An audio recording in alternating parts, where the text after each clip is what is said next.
Hey, yesterday I released a video called Shutdown teaser trailer made using Veo 2. For those who don't know, Veo 2 is Google's go out the whole AI video generation thing. It's the newest model. I have early access. I've just been playing with it.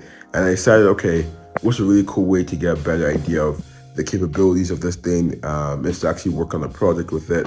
So I said, okay, let me make a teaser trailer for some concept movie or game, which I'll get into in a second. And I did that. Um, Overall, I do think it looks pretty nice. There's certain cuts that I don't really like as much.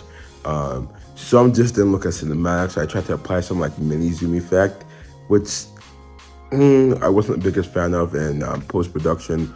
But overall, I do think it looks like a nice teaser trailer, and I'm really, really impressed with the capabilities of this thing. Some other stuff I had to also take into account or share is that I didn't just use VO2. I had to add some sound, I had to do some cuts, I had to do some transitions. So I used CapCut just to get all those cinematic feels to it. So that's how the trailer came to be. Um, and some thoughts where I had when making the trailer is like, okay, a couple things. For an actual trailer, one thing that this trailer didn't really have was that it did not show characters consistently, right? So in the actual trailer, you have your main characters, your side characters, and whatever, and you want to show these people and kind of give an idea of what role they play in the film in your teaser or teaser trailer or trailer, and this failed to do that. But what it did do was that it did show consistent set of characters. So early on, you see the characters in the United Nations debating. You see some people evacuating. You see some people partying.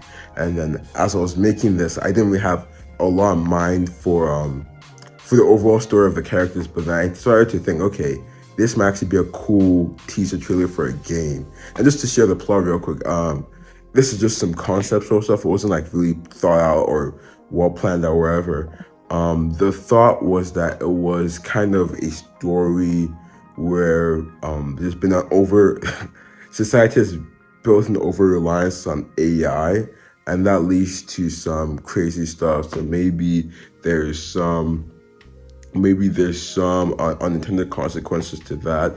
Maybe there's some I don't want to be a story where it's like AI is trying to take over. More so it's just bad or something unforeseen, like a black box problem where we don't understand what's going on, and there's different stuff that's happening. So there's chemical warfare that we don't even know what's going on until study started. There's some nuclear stuff that kicks off the whole thing. It's like, why did this nuke go off? Right? No one knows why it went off, and it's like there's a whole debate around that. It's really, really scary. But then the idea is that the world isn't really aware of this until it's too late, right? And that's what the beginning sequence is kind of for. You see everyone living their casual lives as this debate is raging on, and then by the time the debate is over, it's like it's too late. And I think that'd be a really cool story. And then you saw obviously at the end, to give some clues, you saw the supercomputers in the Arctic. I think I based that off Norway specifically because I wanted like a place where it will be cold enough to like house such a powerful thing to run it. You saw some boats, you saw like the Navy, you saw at the end where you saw at the end where the computer was bringing up like this retro computer, which is really cool. Another cool thing I really liked was that for the background music to kind of add some intensity, I used Boots by Rudyard Kipling, read by Taylor Holmes. Really, really great poem. It's really just more about war. I haven't fully understood the poem. I just heard it being 28 years later, which is another cool movie I saw a trailer for. I have to watch 28 Days Later, but that's besides the point. Use that for the background music. That kind of added a horror effect, which I really, really did like. Um, and I think like an unintended aspect that I didn't expect going to this was actually like the idea of filmmaking. I didn't because one thing even after I had like the clips together, it was how do I make them more intense? How do I make you more immersed? So like even the poem, the recital of the poem wasn't enough. I had to add those beeping effects to kind of build intensity throughout. So stuff like increasing the sound of the beeping, each clip transition. Those were stuff I had to start taking into account to make it more intense. But at the end of the day, I do think it turned out well. I do think this a phrase you're going to hear a lot commonly when it comes to AI is that this is the worst it will ever be, right? And that refers to how this is the right now we're seeing like the worst version in the next 20 years, right? If that makes sense, because it's only going to get better from here, right? And I think that's crazy. I think now the battle may be towards consistency, because if you can and you technically can, it was just not in my interest particularly. If you can make characters appear consistently with the same design, you could certainly make something like this even better. You could tell some stories. I know there's a bankrupt The Heist is another short film made, I think, using Google VO2. It is really impressive. And I do think VO2 is probably the best AI video generator tool in the market right now. I know you have Kling, you have Runaway, you have Sora.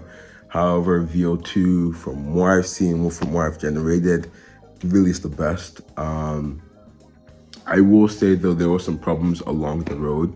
So for example, I wanted some scenes of like a familiar household, just to give the idea of like some familiarity with the characters or the setting. However, it wasn't working. So some prompts that didn't work was dad playing catch with his son, mom hanging out with kid, parent cooking food, blah blah blah, stuff like that.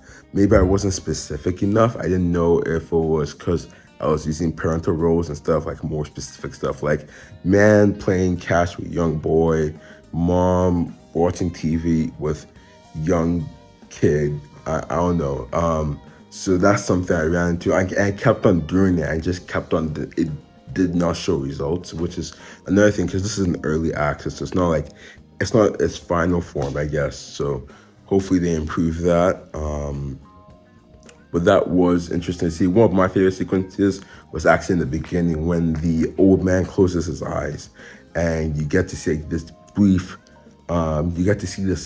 sequence of like kind of the history of the Earth, like from the formation to like some random clips. Like I used to like Egypt, night, light bulb. Really, here's the thing: if you really take into account the history of the earth, that's probably one of the worst depictions of it in mankind. But the thing is, most people who just watched a trailer blindly or who are just watching this trailer don't actually pause each frame by frame. So it gives like a general idea. I think your brain kind of fills in the gaps. Like you can go from like Egypt to people on horses, like medieval knights. It can fill in the gap. It just gives an idea of chronology.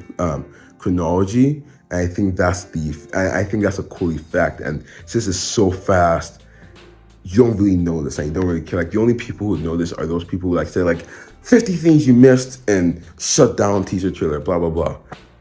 So I do think that's a cool use case when you want to get something like these quick sequences done. When you want like these time lapse, but you don't really have like the stock footage on hand.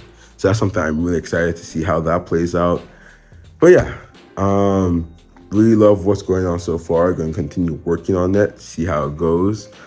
But overall, I do think Google's VO2 is the best AI video generator tool on the market, and I think it's only going to get better from here. Besides, I have nothing else to say, so have a great day.